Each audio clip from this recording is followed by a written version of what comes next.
Saudi अरब का बादशाह في المملكة العربية السعودية शाह फैसल।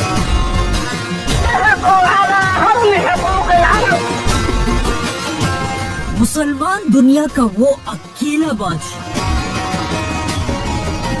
जिसके एक ही हुक्म से सुपर पावर अमेरिका ने उसके सामने घुटने टेक दिए थे, जिसने फलस्तीन की आजादी के लिए पूरी दुनिया से दुश्मनी ली थी।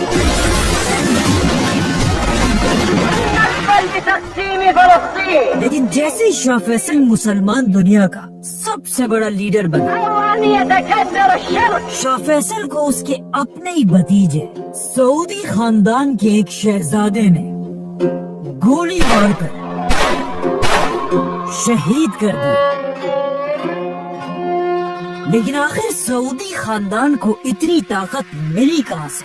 इसके लिए हमें बहुत पीछे जाना होगा। आज से 1400 साल पहले रसूलुल्लाह सल्लल्लाहु अलैहि वसल्लम ने अपनी जिंदगी में अरब का ये सारा इलाका फतह कर लिया था। लेकिन जैसे ही रसूलुल्लाह सल्लल्लाहु अलैहि वसल्लम इस